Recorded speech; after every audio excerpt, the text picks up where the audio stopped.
This is the Relevant Podcast.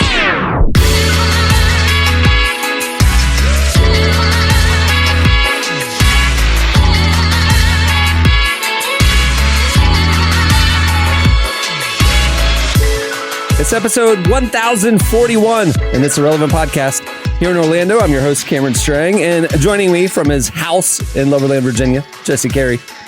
Hello, hello. It's been a while since I've recorded from here. It's a different energy happening. He's in his living room right now. From Nashville, Tennessee, artist-producer, mogul, Derek Miner. Hello. We're glad to have you back. We missed you last week. And from Austin, Texas, speaker, podcaster, mogul herself, Jamie Ivey. Hey, guys. Hey. The family's all back. We've had a few weeks where it hasn't been the four of us. I feel good. I do. Jesse, why are you home though? You look disheveled, and you look disheveled. Your hair. Yes. You've got like 4 days of bedhead on your head right now. Like, well, there's a reason for that. And your beard. You look like I would walk up to a new neighbor's house and they'd answer the door and I'd be like, "What? Do you live here? Like, do you have a job?" You guys are really doing a lot for my confidence this morning. But to be fair, I'm wearing what would be like either like just super down on his luck. Like I'm either the guy in the movie that like just went off like some gambling bender and is realizing the consequences of his long weekend. No. Or yeah, because I'm wearing like a crew neck shirt. You just got laid off from your high-paying tech job, and this 3 weeks later, and you're deeply depressed right now. I'm like David Wallace when Michael Scott comes to visit, and he pitches "Suck It" in the hot tub. Like I'm wearing basketball shorts. This is embarrassing. I don't know why I'm showing this. This is what I'm wearing on my feet right now. I love it. Your slippers. Moccasin slippers. I am. But the real story, recently, LeBron set a new scoring record, which to me is not quite as impressive as the famous Jordan flu game, where he went out in the playoffs and won a big one while fighting. The hungover game. Or he claims poison pizza. Today's my flu game, guys. I'm having an old-fashioned sick day. I don't know if you can hear it in the normal tenor. It is disrupted by whatever's happening in my sinuses. I've been under the weather for several days now. I don't believe it's testing negative for COVID, so this is just some other virus. But I didn't want to miss the show, and I'm recording from home today. We appreciate it, man. We're so glad you're working while you're sick. On my retreat last week, I think I got a sinus infection. Are you like stuffy, and is it like just snotty and all that stuff? There's something going around, man, for real. I got that, and I've had that we've had that in our house too. But I've also had like body aches and just like that's different. Low energy. That's different. Like the flu. That's different. You have the flu. Yeah, that's the flu. Remember before March of 2020 when you got a little sick and you're like, it's a cold. Man. Now, like the minute you feel sick, COVID. I got it. I got the COVID. Yeah. Like it's just like I think I'm just now barely getting over that. And if you like, it used to be one of those things where it used to be like a sign of how hard of a worker you were. If you're like, I'm coming in, I'm powering through. Now people are like, oh, no, you're not. Don't come here. Stay away. Are not powering through today, buddy. Stay in the bubble you deserve. And you can't even like sneeze or sniffle in public either, because then you have to be like, I promise it's allergies. Like I'm not sick. Big time dirty look. Yeah. But guys, I am enjoying this David Wallace laid off lifestyle. I think I'll have a peanut butter and marshmallow sandwich or whatever he ate, and just really lean in for the day. He ate like there was the famous episode of The Office where Michael goes to visit David Wallace, who at that point I think was about 3 months outside of being laid off from Dunder Mifflin, and he's spending his days eating peanut butter and marshmallow sandwiches and just soaking in a hot tub.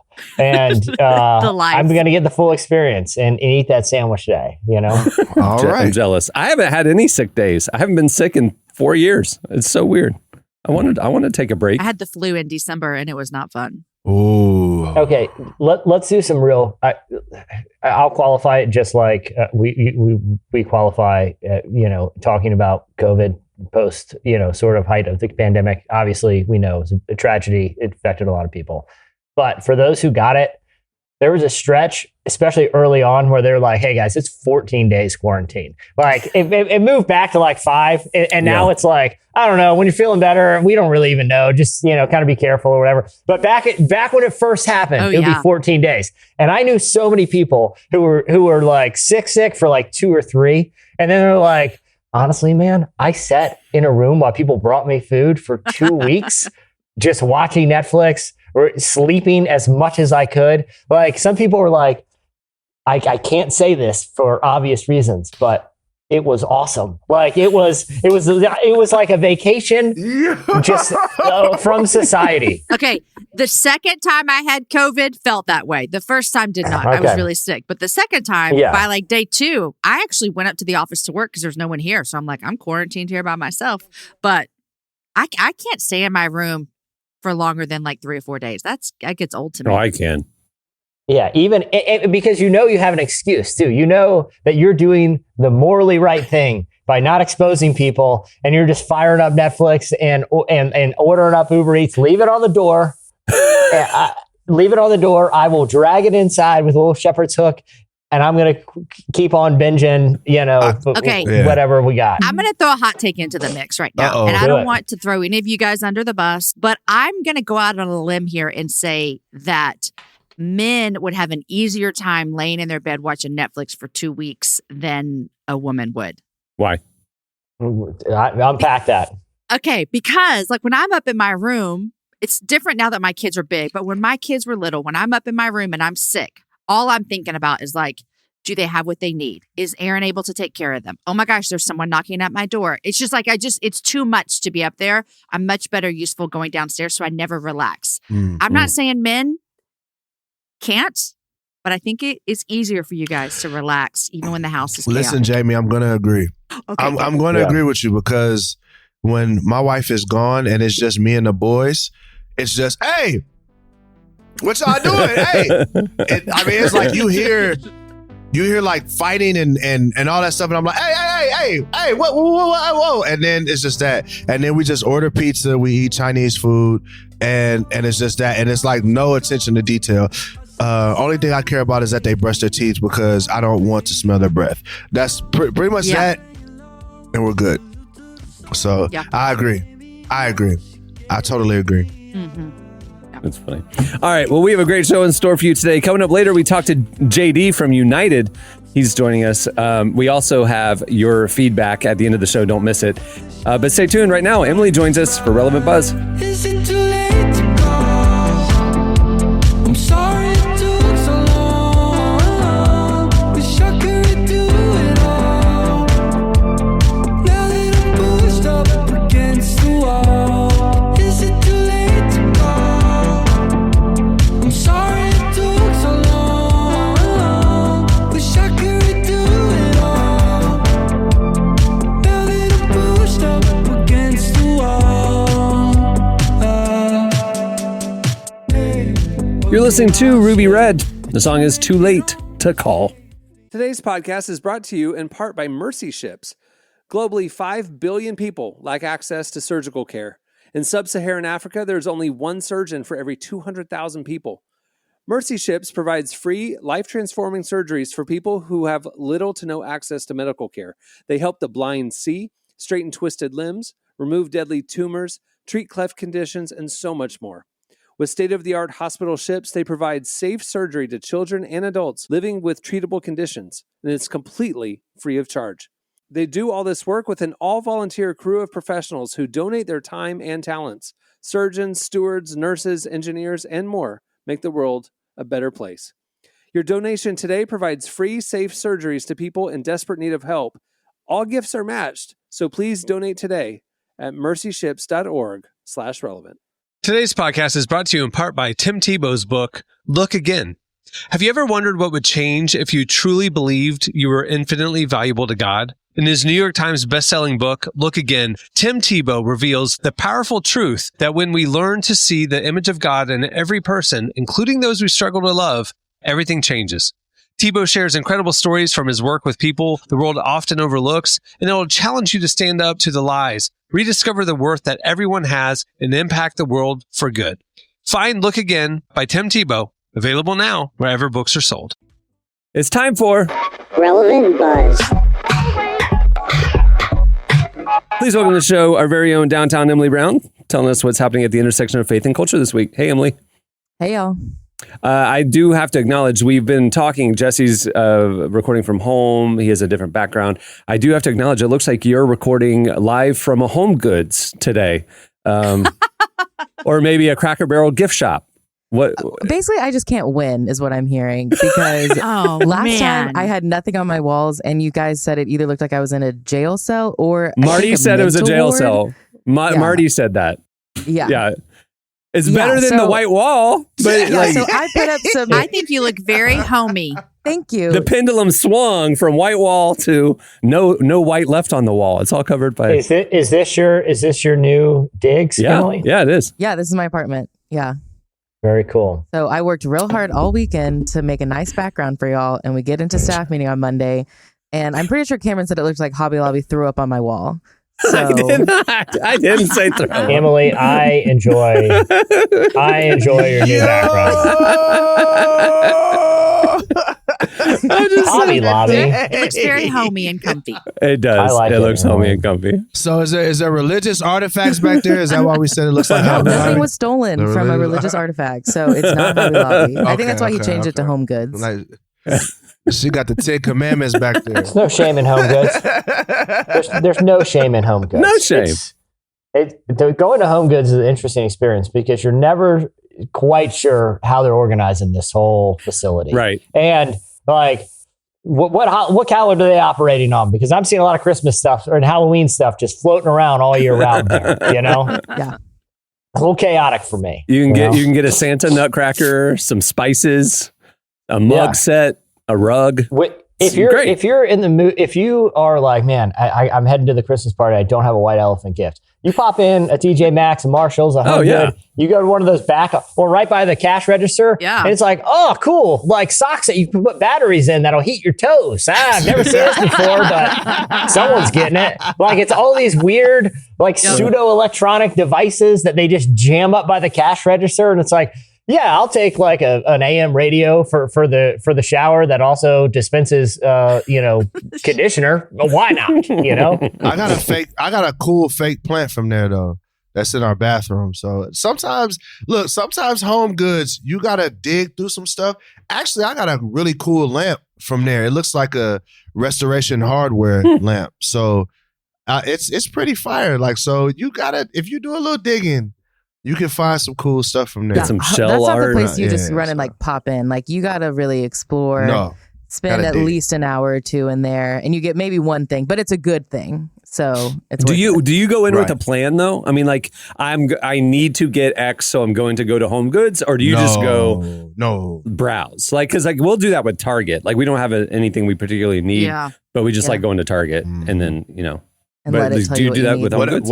What I'm looking for is, and I learned this from my YouTube design people as I was redesigning my home. What I go and look for is high quality dupes.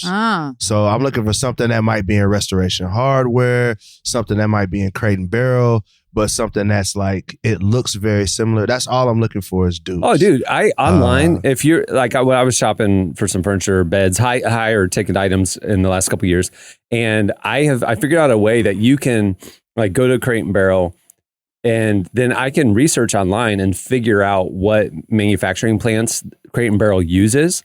And then you can see, and then you go to that company's website and you can see all the places that they sell furniture to. So Crate and Barrel is one of them, but then they'll sell it to like this website or that website. And so then I'm going to go to those cheaper websites and look for stuff that looks like it could be Crate and Barrel because I know it's made at the exact same plant. And I got a $3,000 bed for like $900. Like, and it's the exact same one. Oh yeah. I saw it at some other site and then I went to I think it was in India or something. But you can find all that stuff. Dude, there's whole TikTok people who are like helping you do e-com businesses and stuff. And they're like, listen, you want to start a t-shirt company? Well, here's the exact companies that do Supreme and do Yeezy and do whatever. And you can just order the exact same quality garments from the source and then just do your own label, you know? Also, Pinterest is amazing. Welcome to HGTV, everybody. But Pinterest is amazing. I found out this hack. You can take a picture of what you want, and if you're looking for a dupe, and you can upload it to Pinterest, and Pinterest will find everything that looks like so if it's a specific couch, I was into like this Restoration Hardware cloud couch. I took a picture of it. I uploaded it to Pinterest, and then it found all of the couches that look like that on the internet. So welcome to HGTV, designing with Derek and Cameron. You know what I'm saying? I don't do any of this. Listen. Thank you, Jamie. There's something charming about walking into a store for a single decorative pillow and coming out with like an ottoman, a new Afghan, and like a gigantic spoon that you're going to affix to like above the doorway in your kitchen. You're like, I was not planning on buying a 4-foot long spoon, but man, it would look kind of dope. Yeah. And I think it would set the right vibe. The little farmhouse thing I'm going for. Throw that bad boy on the wall. We didn't get the decorative pillow either. That's how I roll. That's exactly how I roll. All right. What's going on this week, Emily? Sorry. Yeah, I don't have much more news about home goods, but I do have a really interesting study that I want to talk about. I know we talked a lot about just the future of the church and what it's going to look like and be like, and it hasn't always been positive. But a new Barna study actually showed that about 3 out of 4 young adults are open to growing their faith spiritually. And that's not just Christians, that is like throughout the U.S. So there's like a spiritual hunger out there, what you're saying. Interesting. Yeah. Yeah. And like overall, like the adult population, 44% said that they are open to specifically learning more about God, which I was really surprised by that number because I feel like that's basically almost 1 in 2 people who say that they want to grow their faith deeper since the pandemic. 44%, I'll be honest, seems a little low. Like, I feel like if any adult is like, hey, do you want to know more about God? You know, like, I feel like it would got to be like 80. Like, who's saying no to that? I don't know. Maybe I find that surprisingly low. Like, what other things would they want to know? Jesse, she and I were talking about this, how we'll get these studies all the time, and the headline will be 21% of young adults, hate their boss. It's like, or 79% of young adults don't hate their boss. You know what I mean? It's like it's a minority that you're pointing out. So to your point, Jesse, the headline could have been almost 60% of Americans have no interest in knowing more about God. The majority of Americans have no interest in knowing more about God. It's like even if you're not someone who considers himself religious, knowledge of God, I feel like would have some universal appeal. Like, right. What's the harm in having the knowledge? You know what I mean? So Barna Kinnaman is trying to say that there's a spiritual hunger out there, even though young adults are leaving the church, they're still open spiritually, is what they're trying to say, right? Yeah. So I was surprised by it just because I feel like I thought specifically when it came to growing spiritually, not like specifically with God, but just in general growing spiritually, I feel like there's always this like discussion in these studies saying that we're moving away from spirituality. And so the fact that there's 3 out of 4 are open to spirituality of any kind, I just thought that was interesting. And I think that's important for us to know, like as the church, just to say like, okay, there is a hunger there and we need to be meeting them where they're at. I mean, it would indicate that there's a spiritual renewal and an awakening probably on the horizon, right? I mean, when society gets hopeless and more secular, and there's like a yearning for something else, there's like a spiritual hunger kind of percolating, and that's when usually revival happens. So that would be awesome to see. All right, what else you got? Okay, I want to talk about this AI generated show called Nothing Forever. Have y'all heard about this? It's great. No, I have not. So there's a streaming channel. None of you have seen this. None of you. I haven't even heard about it. No. Okay, we've been talking about this all week at the website, so that tells me something. It's pretty crazy. It's on Twitch, the streaming platform Twitch. Yeah. A couple of guys created an 8-bit animated Seinfeld. So they created the base animation of the apartments and the stand-up spot and whatever, and they created a laugh track, and then they set it free, and ChatGPT creates a never-ending Seinfeld episode, completely written by AI, nonstop. And it's mesmerizing because it just goes and it's just unbelievable. It's been going since December, right? December, yeah. Wow. Yeah, so it's called Nothing Forever because the premise is that they're not really doing anything beyond just kind of talking, having casual conversations. So you can jump in, watch 5 minutes, leave. You can watch 30 minutes. You know, it's just entertaining, the fact that it never ends. When I watched it a few days ago, middle of the afternoon, there was 83,000 people streaming it live. Wow. I mean, it's just like, it was crazy. Wow. Anyway, what happened next? Well, so the show is actually currently suspended right now because the AI generated content got a little offensive and made some transphobic remarks, which is, it's been 2 months and it already made like inappropriate content, not looking great. So Twitch pulled it because it violated the terms of service of no offensive, racial, transphobic remarks, and the AI got transphobic. Of course, the AI is not sensitive to human emotion. Yeah. It's just like, yeah. But they said that the creators distanced themselves. They're like, that's not what you believe at all, and they're like.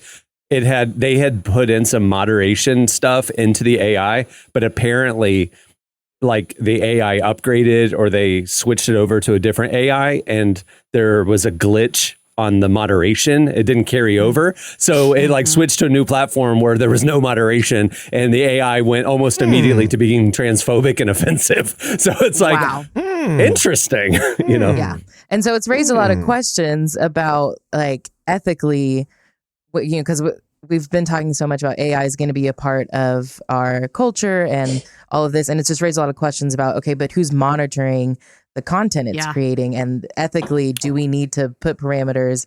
It's just opened basically a huge can of worms for like, how do you give artificial intelligence, which can quote unquote think for itself? How do you give it morality and ethics? Right. And who decides where the line is? Boom. Exactly. And there's the bias. Wait until the AI police start sprinkling crack on everybody backseat and want to send to jail. That's going to be interesting. It's like, yo. I think the other interesting thing, too, is not just like how does our AI develop its morality or its sense of what is, offensive or appropriate. The other thing, too, that I think is really interesting in this is like, where does artificial intelligence sense of humor come from? Because like, I feel like humor is something that is distinctly derived from the human experience. Like in order to find something funny, there has to be some point of relation to it. Like it could be slapstick, right? Like you see someone carrying a couple pies and fall down the stairs and hit themselves in the face. Like, why is the reaction of a human could tell you why they're reacting by laughing, right? But why does a robot find that funny? Like a robot has no point of relation from that, Like what difference, like how would the robot make the distinction between slapstick comedy like that versus some violent video of someone getting hit by a car or something? You know what I'm saying? Like in the computer's mind, they're both slapstickish. I find it really curious of like, how are they even teaching it to tell jokes because they don't know why the jokes are funny? Oh, there was this study I saw around Afrotech and minorities and AI. And what they said was, realistically, the AI is going to take on the biases of the person that created it. No matter how much you try to make it unbiased, even if there's a small bias, over time, you're going to watch. It's like shoot a straight line, like it's going to go off and then it'll get further and further from the path. So that's one of the big concerns about even AI within the Black community is like, well, what happens when we start programming all these AI and we using it? It helps make the city safe, but then also the person who programmed its bias is going to be in there. So if they have a bias against Black people or even for Black people or against trans people or against Asian people or whatever. Or just even their worldview, just if they're a white programmer in top 1% global, the way they see the world, the way that AI is going to see the world is going to be biased. I mean, it's implicit. Absolutely. Yep. Yeah. So that's a scary thought, guys. So for us, we're sitting there going, okay, in this specific situation where the Twitch terms of service got violated, and so they suspended this content. Okay, so now we got to put up the guardrails. So whose responsibility is it? Because it's not just one global AI, obviously. Everybody's developing their own AIs, Microsoft, Google, OpenAI. They're all doing their own thing, different methodologies, different technologies. So who's the governor? Who's going to govern this of what's okay and what's not? Is it on the developers? Is it on the platforms like Twitch? Is it on the government to regulate it? And then who's that person, and why are their ethics going to be the one that decides what's okay and what's not? Like that, to me, it's like, this is a wild west, and the technology is moving so much faster.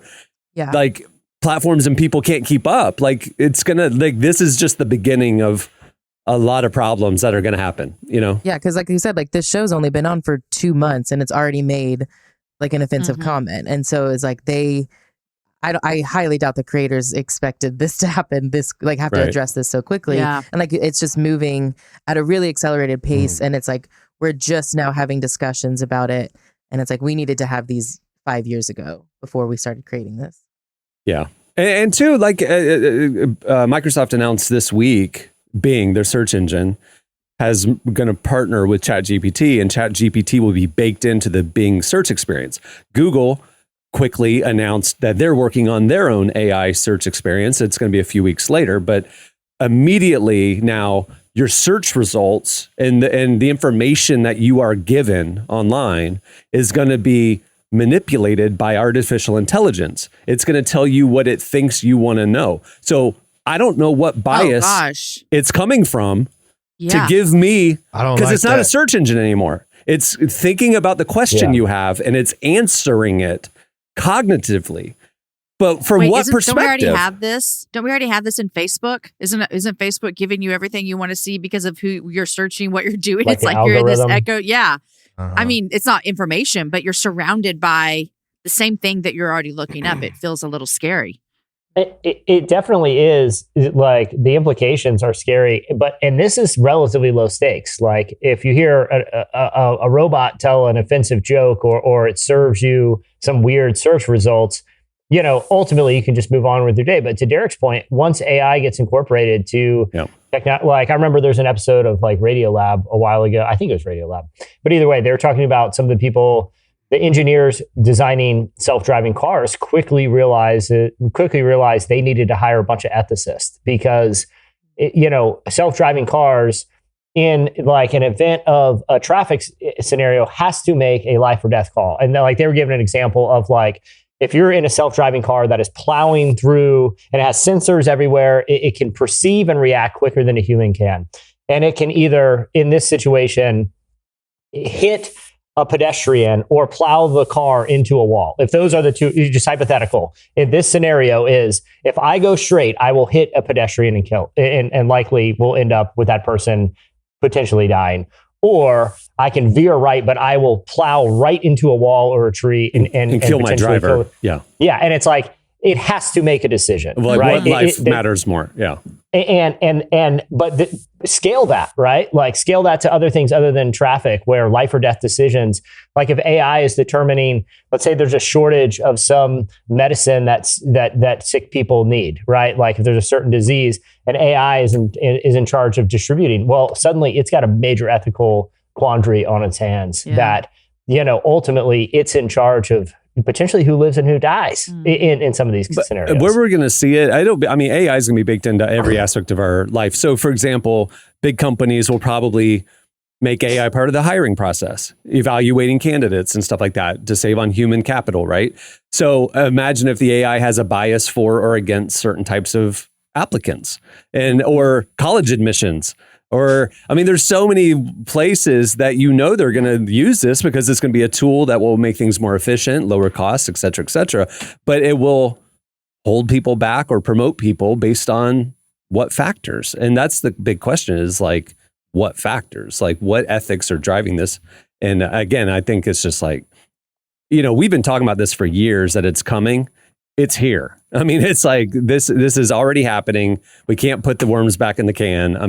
So now it's a question of, we need to be like raising the questions of who's calling the shots here? You know, like, Yeah. I don't think anybody's talking about that. Anyway, what else you have, Emily?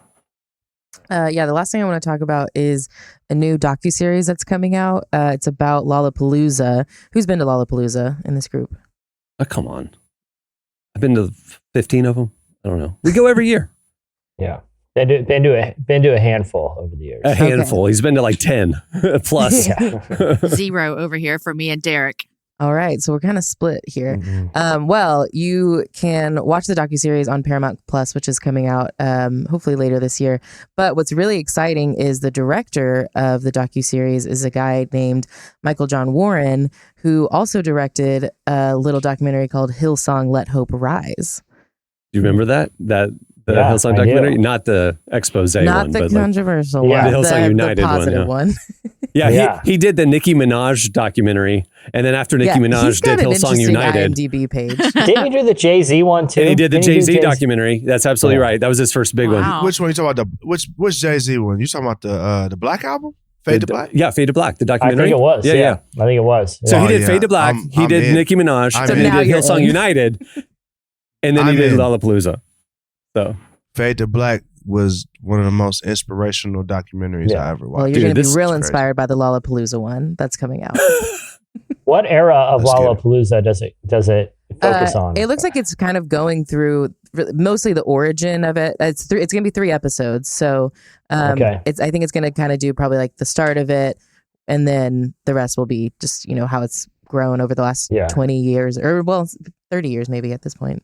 I think it started in the early 90s as a traveling festival, kind of like Van's Warped Tour. Mhm. Like it would Yeah. go city to city and then platform, these indie artists and alternative artists and stuff like that. And then I think after like a decade of doing that, they decided to settle in Chicago and just have it at Chicago every year and not travel anymore. But Which they do heavily actually have some influential. in different countries as well, but the American one is. I think Brazil has a big one. Yeah.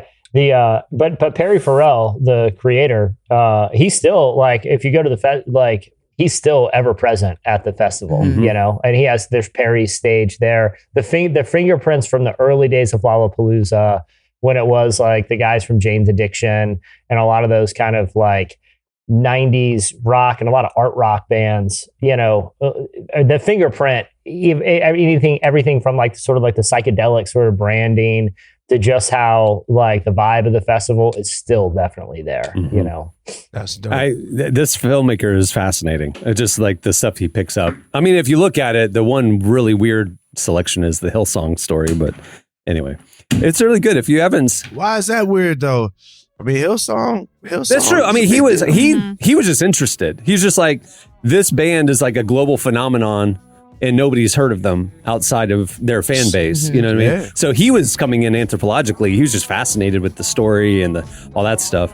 It didn't really land. It was going to be Warner Brothers, and it was going to be this big release, and it ended up kind of fizzling. It was just weird how it kind of rolled out, kind of limped out. But it was a really good documentary. I mean, just nobody saw it.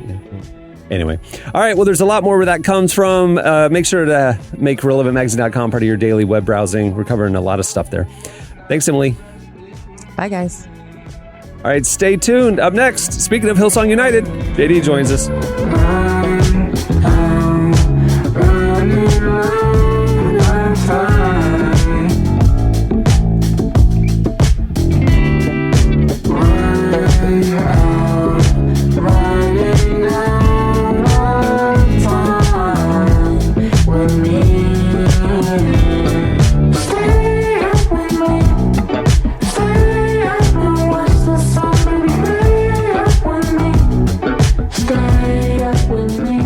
You're listening to Lil Yachty. The song is Running Out of Time. Good album. Where our guest today is Jonathon Douglas, better known as JD from Hillsong United. They just dropped an expanded edition of their album, Are We There Yet? And JD sat down with Emily to talk about the music, rediscovering who they are over the last few years, and how he's preparing for the future of United, whatever that may look like.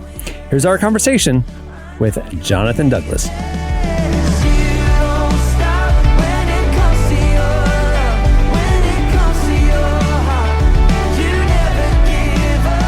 I mean, I think the album also just really speaks, like you said, just to the current moment of we were all in a very deep valley for a variety of reasons. The pandemic being the biggest one, but even in that, just daily life. And so, no, I think the album does a really great job of lifting us out as well. Yeah, well, it's encouraging to hear because it's what it's actually been for us personally and our families. I don't know, for my wife and I, like even travel, like we have the privilege, we work together by leading one of our church campuses here in Sydney, Australia. And yeah, we all, you know, we don't all have it together, or we don't have all the answers. And even just being able to, as fun as it sounds, playing some of these tracks off an album that I was part of creating for, you know, like I said, over 2 years, is still like, there's a track towards the end of the album called Not Afraid. And it's just like, there's been moments where we're like, oh, I don't know, I don't feel equipped to be able to run the meeting that I've got to do today. I don't know the answers, and there's, you know, so many barriers, but it's just that perspective shift. And that's what, you know, these songs hopefully bring to people. Show me your heart, 'cause I need a father. Show me your love, 'cause I need something that won't break. Show me The expanded album, like what exactly is added to it from the original album? Yeah, so there's about 6 songs that that's kind of like what I was saying, that what was making the original album was done via Zoom and done via separation. But then when we were finally able to, when the borders, you know, weren't shut anymore and we were able to get together, we were able to actually record these songs when we were all together. Some of them were in Sydney, and then some of them were, you know, at our studio in California. And so really, again, hopefully like all of our songs, that so many different ways you can attack them and play them and record them. And I don't think we've ever finished an album and been like, yep, that's perfect, that's the right way to do it. It's just that the best we could get it to for the deadline, so to speak. And so then we just having a bit more time and being together, being able to, you know, I guess, yeah, rework how some of the songs can be played. But I think the big key was that we're actually able to be together and record them, which was fun. Lord, you are my God. That claim belongs to only you. What is next for United? Can you tell me? That is a great question. Yeah, I kind of love that because, you know, the journey of our team, I think, like I was saying earlier, is that we never kind of even planned to, you know, we're not that smart or that good to kind of come up with, like, let's get together, write some songs. And really for us, it started, you know, just over 20 years ago when we were in our youth group together. And our youth pastor at the time was just kind of putting out the challenge there to be like, hey, God's gifted every single one of you, not just the United team, like our youth ministry, in different ways. And I remember him just saying, you know, he said this line, how long are the greatest minds and gifted people going to go to the biggest corporations like Apple and Coca-Cola and all these things, which it's great to do that if that's what he called to do. But he kind of said, he made the decision, I want to give my best to building the church and serving God and loving him and loving people. And that kind of resonated with us. And so it just was a moment of looking, okay, what have we got in our hands? What are we passionate about? What are we kind of half decent at? And that was kind of doing music and leading people in worship. And so that's kind of, we just thought, let's just do that. And if you would have told us 20 years ago that the last 20 years would have happened, we just wouldn't have believed you. Not a chance. And still kind of feel grateful, but because it's just been a journey of trusting God. And so kind of Proverbs 16:9 talks about, a man's heart, he plans his way, but the Lord determines his steps. And that's been a real key scripture for us. We kind of go, all right, let's kind of maybe shoot and aim this way with the understanding that God's in control. He's going to open the doors or shut the doors, or, you know, breathe on whatever we're doing. And depending on how much breath there is will depend on, you know, how much momentum or how far it kind of travels. So all that to say, we are excited to be working on new music and kind of looking at where God wants to lead us. And as romantic as that sounds, it's the reality of just trusting God. And, you know, we're not completely sure, but, you know, we've got our ideas. So we're kind of just we're going to have a crack at a few things, you know, hopefully getting to travel to some places we haven't been for a little while. But I think for us now, even though we're talking about a release that we've just done, the expanded edition, we're we're kind of excited about working on some new music together, and with what God's speaking to us, right now, and seeing how that comes out. I don't know how you make a way, but I know you will. When the world's on fire, it's not like you don't. But I feel like I've talked to so many people, and sometimes the hardest part is figuring out exactly what that gifting is, and figuring out, what they're supposed to do with it. So I don't know, what do you have any advice for someone who's maybe they want to do something, but they just don't know where to start? Yeah, I think that, I think it's a couple of things. It's not just kind of one way, but the two things that come to mind straight away for me that once they align, it's probably a pretty good indicator of your gift. It's one, what you love, what brings you joy, what gets you excited. I think the biggest way I've discovered the gifts that I believe God has put in me is by other people calling them out. And so, because I think, I could absolutely love, space and astronomy and wanting to be an astronaut.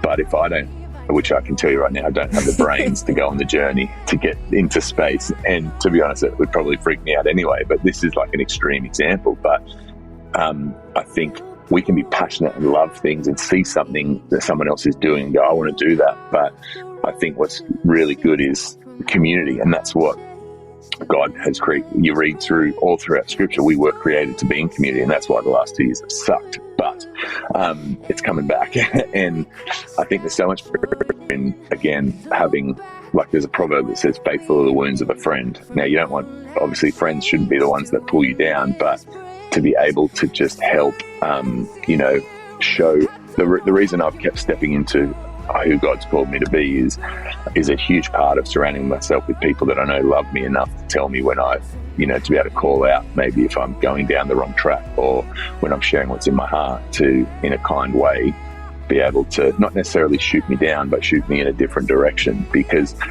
the reality is, I think all of us, well, if you're anything like me, you can get so discouraged, even when you do feel like you've got a gift. It's not hard to find yourself just questioning your worth or your ability, and so having those people to encourage you in that way and call it out. So I think those things, figure out what you love, and then have people around you, a good community, whether it be family or friends, who you can trust, that they know love you, but can kind of encourage and also bring direction.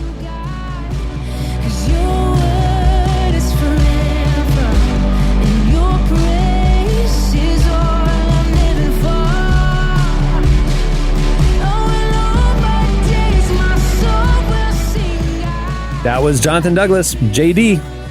Check out the new expanded edition of United's album, Are We There Yet? It's out now.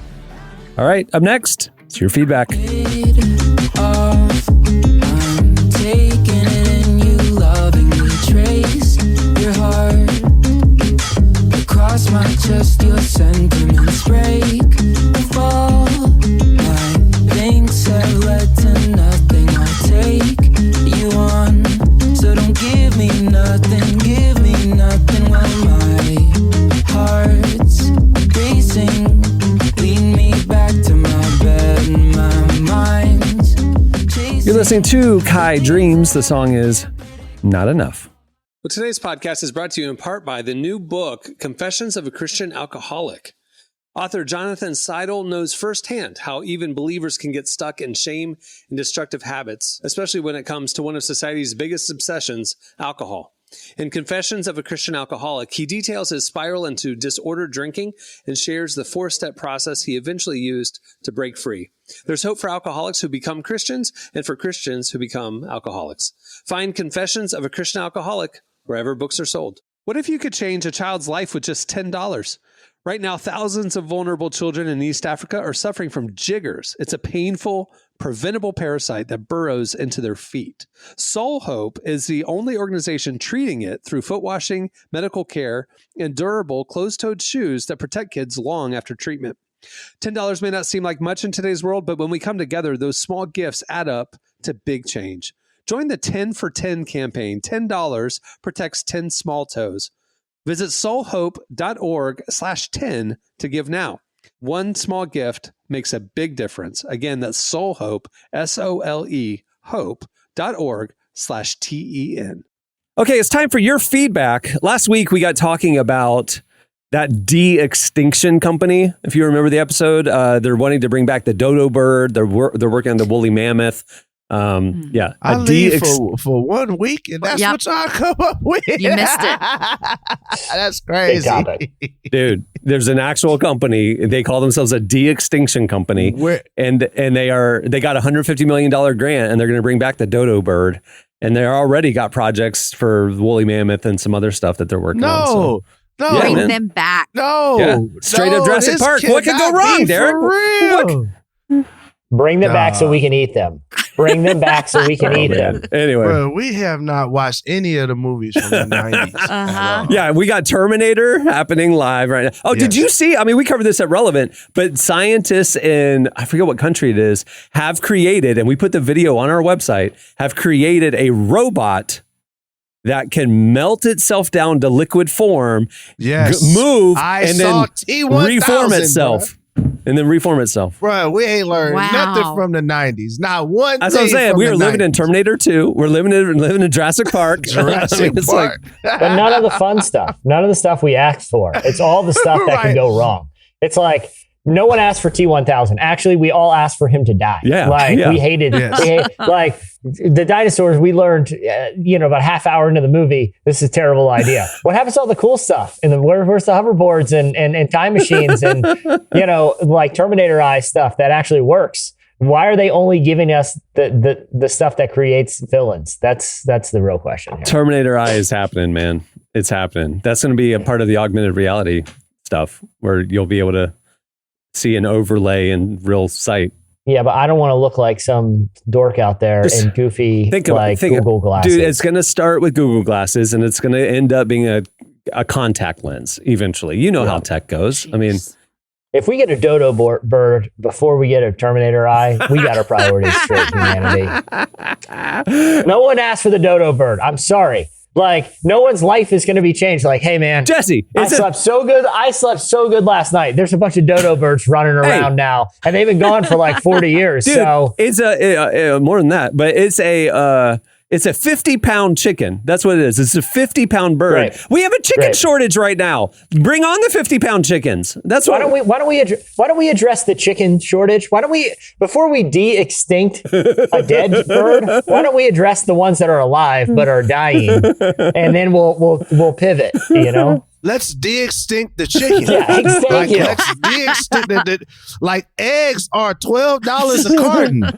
Like, because there's no chickens. Dude. Let's de-extinct them chickens first. Thank you. Before we bring back the prehistoric chicken that's probably going to bring back some sort of disease with it, or that's going to morph into a freaking, I don't know, Teletubby or something, and shoot lasers out his eye and kill everybody. Like, let's address just a regular chicken. Yeah, before we go de-extincting, let's worry about the ones that are pre-extincting. Because, like I said, I think they're taking their eye off the ball here. You know what I mean? Like, it's... Man, on Saturday, Cohen, I was like, hey, what do you want for breakfast? I was thinking, what do you want, pancakes? He's like, can I have eggs? I was like, man, I haven't bought eggs in a month. No eggs. We ain't got no eggs, man. Right. Like, I'm waiting that out. Yeah, it's like... PS5, iPhone 14, hard-boiled eggs right now. Luxury. Yeah. Yeah. You no longer flex by getting a Tesla or whatever. You flex by having a big old plate of scrambled eggs. Yeah. You get an omelet this morning. Yeah. All right. So we asked you, what's a piece of technology or invention that you want to see brought to life?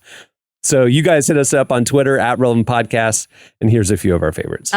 Kevin put a photo up of the Flintstones. They've got their little rolling car. Remember they used to go eat? And he said this. He said, I hope that Elon designs a car that we can carry a woolly mammoth burger before we start eating them. Oh, right. And it's a photo of the girl bringing out the big rack of, I guess, woolly mammoth ribs or something to Fred Flintstone. And it tips his car over. Yeah, we need to have Teslas that are woolly mammoth rib safe. I don't want woolly mammoth ribs. You wouldn't eat a woolly mammoth rib if it was offered to you, Derek? That rib is bigger than you. Bro. Bro, I don't want to eat anything that was made in a lab by fusing a bunch of things together by some random guy. It's gonna be What woolly could go mammoth wrong? DNA fused with developed in an elephant womb. So it'll we be a left little bit that of part out, elephant. Derek. It's a little bit of other things too. They can't bring Yeah. back the full woolly mammoth. They got to bring in some other animals too. So basically, they're making Guys, a whole new animal.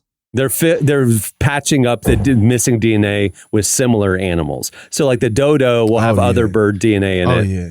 This is what you remember in Revelation, where it's like it says that it has like a tiger's face and face like a man and all that. That's how you got it. Y'all thought that it was some sort of metaphor or whatever. No, it's literally that. Like that's what John saw. Like I would eat the 7-headed beast as well. Just to be like, hey man, I take a bite. A little dragon tail. It's a little gamey. Barbecue sauce. It's a little gamey. Yeah. It's a little dry. Overcooked. All that time I like a fire. A little overcooked. I like mine a little rare. I like my Cook my meat. I like my Antichrist War of Babylon unholy mashup of a hell beast a little bit more rare. I ordered it medium rare. Not well but done. they're learning. They're learning down there. It's always hot, so it's hard to tell. I didn't see this on there on the list, but did you guys ever? I'm not a big gamer, but in college, I feel like at the time Halo was like a big game, or in high school or whatever on Xbox, and they had that Jeep in Halo called the Warthog, where on the two little directional sticks, you could control the wheels independently, and it was very hard to drive until you really practice it, but you could pull some sick maneuvers because the rear wheels and the front wheels, like I said, you could turn them in ways that could really make it. And I saw the new Hummer that's coming out. Like you've seen the videos. Walk. Yeah, and crab walk. But they're turning like 15 degrees. Yeah. It's like, what purpose does the crab walk thing? I want full autonomy. I want 2 steering wheels, one for the front, one for the back. That takes a long time to master, just like the Warthog. But when you master it, you're pulling off incredible maneuvers. The crab walk, yeah, great. If I have to weave through perfectly placed cones down the dead center of the road, that'll be a great feature. So you want trucks to be like old timey fire trucks where there's a steering wheel guy for just the back wheels? I'd like to try it. All right. I'd like to try it. Just see what we can do on there. Like we're going about 15% of the way there with the crab walk. Let's go 100, everyone. Let's make it like a shopping cart, right? Like a shopping cart. If I'm walking. Okay, he's delirious. No, I'm okay. There's nothing worse than the IKEA shopping cart with the 4 independent wheels. You can't pivot because you haven't mastered them. You have to kind of push it weirdly. Yeah, I wrench my back every time. Yeah. Guys, people can't drive with one steering wheel. Like you gonna add another one? People can't drive with one steering wheel. I saw somebody hit a parked car. Like how you hit? I was on tour and a tour bus driver hit the toll booth. Oh, like it's been there since the 80s. Like how you hit a toll booth that's been there since the 80s? I'm not trying to add 2 steering wheels. So Jesse, he could have probably pivoted if he had a second steering wheel. But like, whoa, that was a close one. Let me get the back wheels. The future is no steering wheel, not 2 steering wheels. That's you're going coming. Backwards. Yeah. I mean, right now, Mercedes just released a prototype of an autonomous car where the 4 seats face each other, like a train car or whatever. Like your car won't have a front row with a steering wheel anymore. It's great. It's a perfect invention because all 4 people in the car can now get car sick. It's delightful. They figured it out. They cracked it. Great job. Everybody's in the back seat. Yeah. All right. Let's see. Christopher Battles, he wants Kramer's coffee table book, where the coffee table book is actually a coffee table. I think it's brilliant. We need to make that happen. All right. We've spent enough time on last week's question. It's time for this week's editorial question of the week.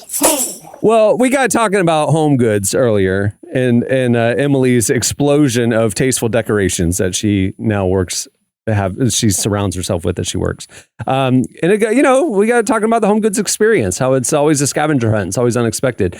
So for this week's question of the week, we want to know the weirdest thing that you've ever impulsively bought while you were out shopping. The weirdest, funniest thing that you love, you're happy you got it, that you did not plan to buy. Do you guys have any? I one time was at a Marshall's and it just rummaging through the area where it's like, the area where it's like the fake, like things that came back from some international expedition. Like there's a lot of like weathered looking framed maps and globes and like little statues that look like they came from like a Tibetan temple or whatever. You know the section I'm talking about, right? Yeah.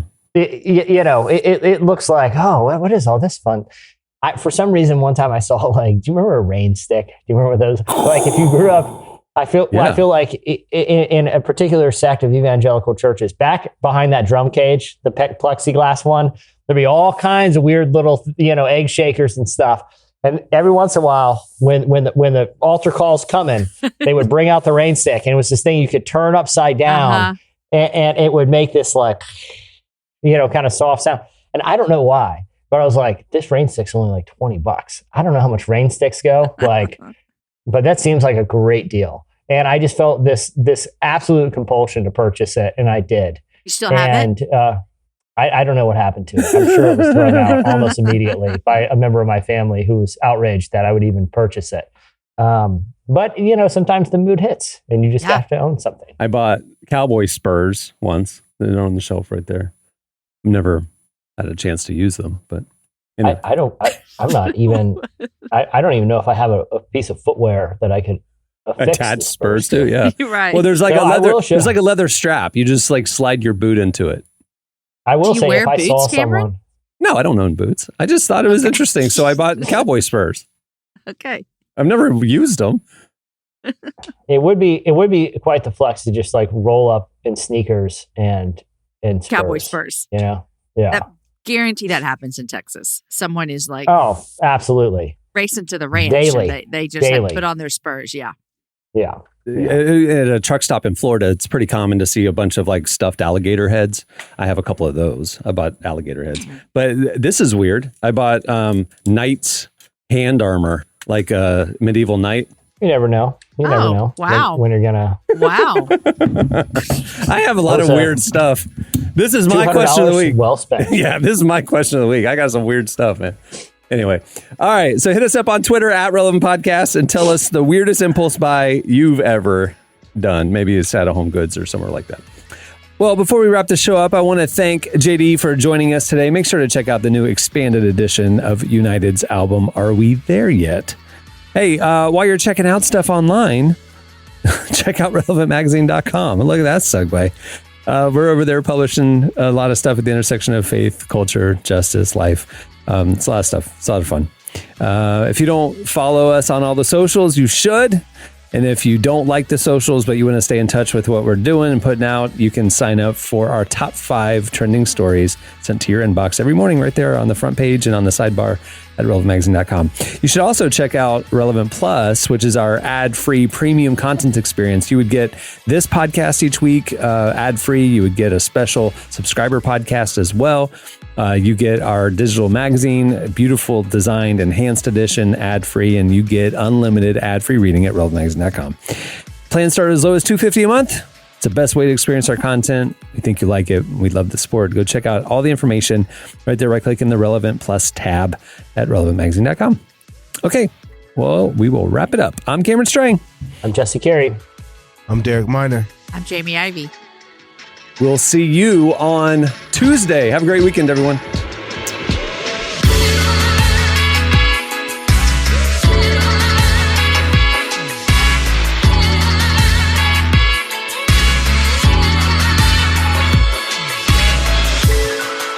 Thanks for listening to the Relevant Podcast. Check out our features, interviews, and news updates every day at relevantmagazine.com. And make sure to follow Relevant on Facebook, Twitter, and Instagram for the latest. For more great podcasts, browse the shows on the Relevant Podcast Network, which you can find at our site. And while you're there, don't miss the all-new era of Relevant Magazine, A new issue releases every other month at relevantmagazine.com.